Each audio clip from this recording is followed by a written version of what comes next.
আসসালামু আলাইকুম। এখন আপনারা দেখবেন সংবাদ শিরোনাম। নারায়ণগঞ্জে বিসিক শিল্পনগরীতে গ্যাস লিকেজ, ডাইং কারখানায় বিস্ফোরণ, বার্ন ইনস্টিটিউটে ভর্তি 6 শ্রমিকের মধ্যে 2 জনের অবস্থা আশঙ্কাজনক। পাবনার বাঙ্গাবাড়িয়া এলাকায় ট্রাকের চাপায় 2 শিক্ষার্থী সহ 3 জন নিহত। ঢাকামুখী মহাসড়কে 1.5 ঘণ্টা ধরে যানবাহন চলাচল বন্ধ। আবারও পিছিয়েছে প্রাথমিকের স্কুল ফিডিং কর্মসূচি। 4 বিভাগে মেলেনি দুধ সরবরাহের ঠিকাদার। হযবরল অবস্থা প্রকল্পের। যারা টাকা নিয়ে আসে না অথবা আনতে মনে থাকে না তারা এমনি খালি পেটে ক্লাস করে। আমাদের দুধ দেবে, ডিম দিবে, প্রতিদিন কলা দিবে, এটা আমাদের উপকার হবে। সরকার থেকে আমাদের খাবার দিবে সেই অপেক্ষায় আছি।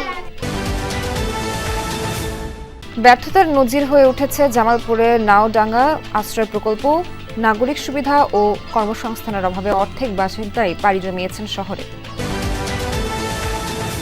নিষেধাজ্ঞা শেষে পানিতে নেমে কিছুটা হতাশ জেলেরা। কাঙ্ক্ষিত ইলিশের দেখা না পাওয়ায় দুশ্চিন্তা। উৎপাদন লক্ষ্যমাত্রা ছাড়াবে দাবি মৎস্য বিভাগের। 22 দিন পরে আজকে নদীতে গেছি, তো 1020 টাকার মাছ পাইছি। আমরা 3 জন গেছি জেলে, যা মোটামুটি 3000 টাকার মাছ পাইছি। আবার যাবো। আশা করছি আমাদের যে পরবর্তী টার্গেট 5,30,000 মেট্রিক টনকে ছাড়িয়ে যাবে আমাদের ইলিশের উৎপাদন। ব্রাহ্মণবাড়িয়ার রিপন মিয়ার এইচএসসি রেজাল্টে উচ্ছ্বসিত পাড়া প্রতিবেশী। পুরি সিঙ্গারার দোকানে কাজ করে চালিয়েছেন লেখাপড়া। অর্থনৈতিক যে অবস্থা আছে, পারিবারিক যে ফ্যামিলিগত সমস্যা, এইসব সমস্যার কারণে আমি মূলত ঢাকা বিশ্ববিদ্যালয়ে ভর্তি হওয়ার যে ইচ্ছে ছিল সেই ইচ্ছাটা পূরণ হওয়ার মতো বড় একটা বাধা। উচ্চশিক্ষার ক্ষেত্রে যদি সে কোনো সহায়তা চায়, জেলা প্রশাসনের পক্ষে যতটুকু সম্ভব জেলা প্রশাসন করবে। আসসালামু আলাইকুম। এখন দেখবেন সংবাদ বিস্তারিত। নারায়ণগঞ্জের বিসিকে একটি কারখানায় গ্যাস লাইন বিস্ফোরণে 6 জন দগ্ধ হয়েছেন। তাদের মধ্যে 5 জনকে ভর্তি করা হয়েছে জাতীয় বার্ন ও প্লাস্টিক সার্জারি ইনস্টিটিউটে। বাকি একজনকে রাখা হয়েছে অবজারভেশনে। আহতদের মধ্যে 2 জনের পুড়েছে শ্বাসনালী। তাদের অবস্থা আশঙ্কাজনক। সকাল 8:30 নাগাদ হঠাৎ বিকট শব্দে কেঁপে ওঠে নারায়ণগঞ্জের বিসিক শিল্পনগরী। মুহূর্তেই আগুনের লেলিহান শিখায় দগ্ধ হন 6 শ্রমিক। প্রত্যক্ষদর্শীরা জানান, এমএস ডাইং প্রিন্টিং ও ফেয়ার অ্যাপারেন্স কারখানার মধ্যবর্তী জায়গায় আরএস রুমের গ্যাস লাইন সংস্কারের কাজ চলছিল। এ সময় অসাবধানতা বশত গ্যাস লাইনে আঘাত লাগলে আগুন ধরে যায়। এরপরই ঘটে বিস্ফোরণ। এতে 6 জনের শরীর ঝলসে যায়। সাথে সাথে তাদের উদ্ধার করে ঢাকার জাতীয় বার্ন ও প্লাস্টিক সার্জারি ইনস্টিটিউটে নিয়ে আসেন সহকর্মীরা। আমি এখানে ওয়ার্নিং করতে আসি, হঠাৎ করে একটা লোক চিৎকার করে বাহিরে আসলো। বাহিরে আসার পরে ওনার দেখি যে অবস্থা ভয়াবহ, পরে ওই জানলা দিয়ে দেখি ধুমাও বাইরে। হঠাৎ করে বিকট শব্দ হইতেছে ভিতরে, ধোঁয়া বাইরেছে। আমিও ভিতরেই কাজ করতে, ধোঁয়া দিকে তো আমি দৌড়াইতেছি। দৌড়ানোর পরে দিয়ে একজন লোক আইছে, চামড়া হাতে চামড়া এদিকে পুরা। রডগুলো কাটার জন্য গ্যান্ডিং মেশিন চালাইছে। গ্যান্ডিং এ যখন স্পার্ক করছে, স্পার্ক করলে কিছু জমা গ্যাস ছিল, ওই জমা গ্যাসে ওখানে আগুন ধরছে। আগুন ধরার পর আমাদের ফেয়ার অ্যাপারেলসের ওখানে কিছু নির্মাণ শ্রমিক ছিল, 4 জন নির্মাণ শ্রমিক ইনজুরি হয়েছে। ওদেরকে সাথে সাথে হাসপাতালে পাঠানো হয়েছে। সড়কে বিশৃঙ্খল চলাচলে আবারও ঝরল 2 শিক্ষার্থী সহ 3 প্রাণ। আহত হয়েছে 2 জন। পাবনায় স্কুল ভ্যানে যাওয়ার পথে বাঙ্গাবাড়িয়ার সড়কে ট্রাক চাপায় ঘটে দুর্ঘটনাটি। 2 শিশু শিক্ষার্থীর এমন মৃত্যু কিছুতেই মেনে নিতে পারছে না পরিবার সহপাঠীরা। সড়কে শৃঙ্খলতা বজায় রাখতে কার্যকরী পদক্ষেপের তাগিদ সকলের। মতোই স্কুলে যাওয়ার জন্য বের হয় শিশু শিক্ষার্থীরা, কিন্তু এক সড়ক দুর্ঘটনায় সব শেষ। বাঙ্গাবাড়িয়ায় ট্রাক চাপায় ঝরেছে পাবনা ক্যাডেট কলেজিয়েট স্কুলের 2 শিক্ষার্থী সহ 3 জনের প্রাণ।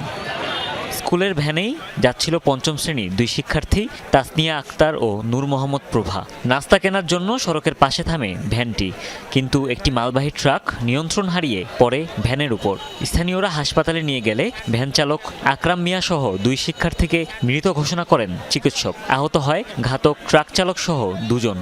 রুটি কেনার জন্য দাঁড়ায়, পরবর্তীতে ট্রাকটা পূর্ব দিকে আসে পাবনা কলে যেতে হঠাৎ করে আসে এখানে ভ্যানের পর তুলে দেয়। 2 জন শিক্ষার্থী স্পটেই মারা যান।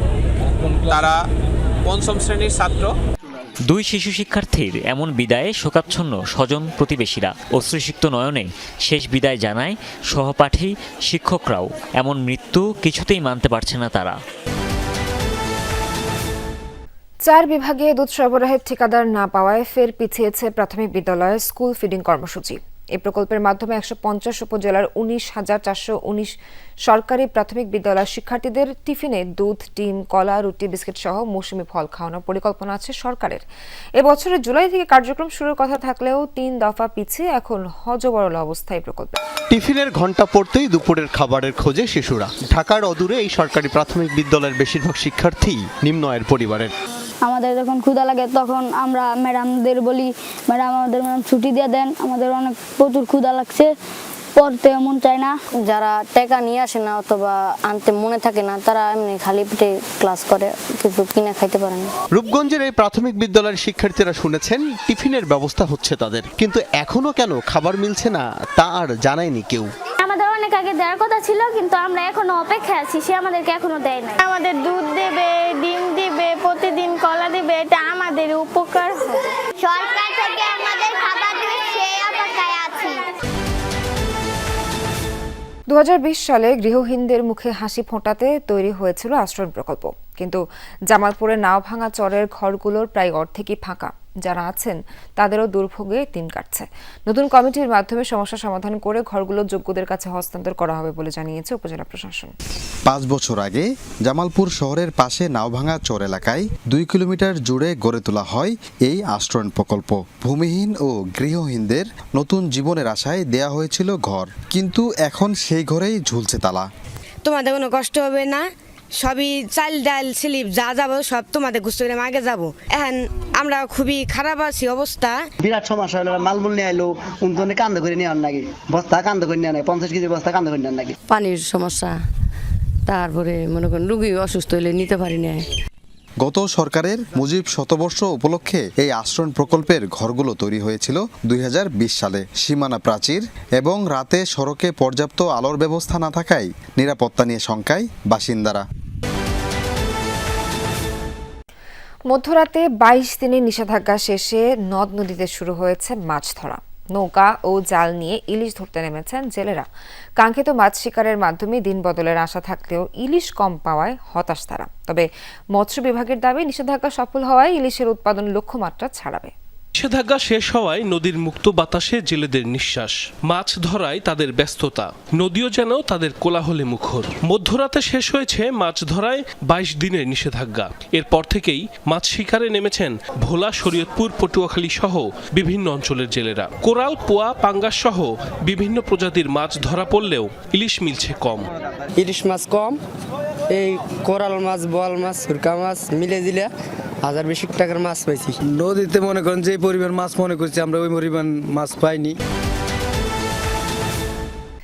এবার এইচএসসির ফলাফলে তাক লাগিয়েছেন ব্রাহ্মণবাড়িয়ার নবীনগরের রিপন মিয়া।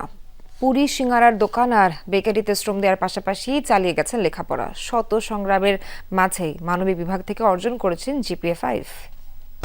অভাব, ক্লান্তি কিংবা সময়ের সীমাবদ্ধতা, ব্রাহ্মণবাড়িয়া রিপন মিয়ার অদম্য ইচ্ছের কাছে হার মানতে বাধ্য হয়েছে সব প্রতিকূলতা। চাঁদপুরে বেকারিতে কাজ করত রিপন মিয়া। এইচএসসি পরীক্ষার মাত্র 6 মাস আগে বাড়ি ফিরে লেখাপড়ায় মন দেয়। অভাবের সংসারে ভাইয়ের দোকানে